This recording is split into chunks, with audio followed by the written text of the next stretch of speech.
press or a record release press of the Some Girls collection LP. Some Girls was West from American Nightmare, and Justin Pearson from The Locust, Rob from Unbroken. It was like kind of just like a San Diego super group. They put out first couple 7 inches on Death Wish, and then they put out an LP on Epitaph. But yeah, it's just like super good fast punk stuff. I've actually always wanted this version of it. I have every other version of it, so I think I'm gonna buy this. So there you go. Stoked. I wish I played in this band. I think it's sick. I run to this and it makes you run fast. It's good as you mean right there. Nice. Oh, really soak it in.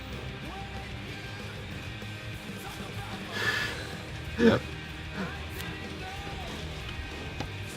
The Tribe Called Quest, it was like a whole different ball game from like listening to, you know, like East Coast hardcore hip hop groups like Mobb Deep and stuff, and like just the way that they approached it and like the things that they would talk about, definitely like an influence as far as like things to talk about even in rock music.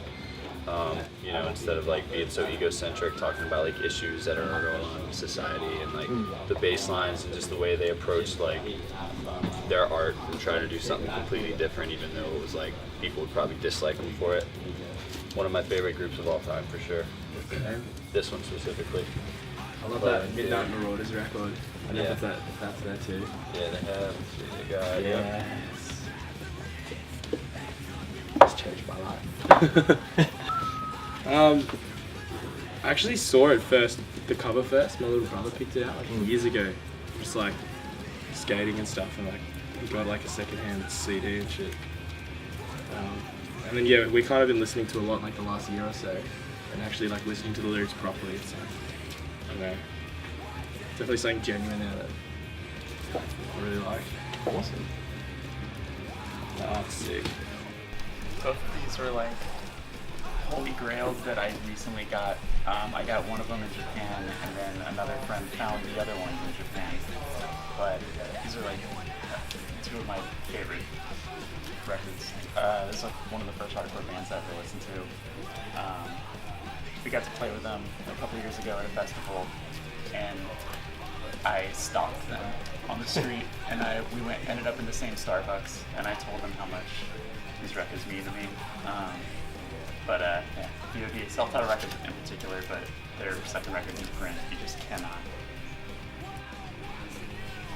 This is the first, I believe it's the first No Tolerance 7-inch, which I actually haven't seen in person because I live in California, and I'm assuming this was probably sold at shows not in my area. I was a bit late to the party with this band, but they're sick. It's like shoegazy, but kind of, I really like the pop element. It doesn't get boring to me. Band from Brisbane.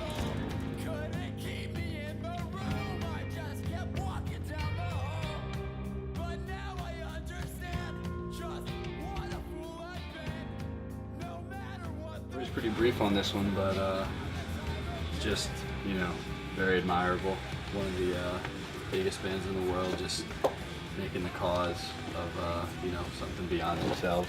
Meat is murder, just standing for what they believe in. Oh geez. Nice. Nice. Incinerate. This record, don't listen to it as much as I should anymore, but probably one of the reasons I turned over to the band for sure. Wow. Covered more John Ritter songs than I think any other band. Evans was the like side project of Matt Skiba.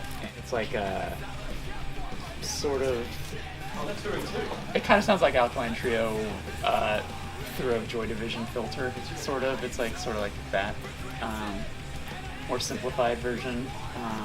Yeah, this record's awesome, and I've always wanted it on vinyl. I know they never had a real release. This is like as extravagant as it got, where it's just a white sleeve and a sticker that is hand numbered.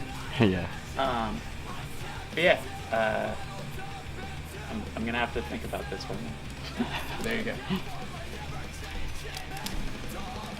Shackles, amazing band from Byron Bay.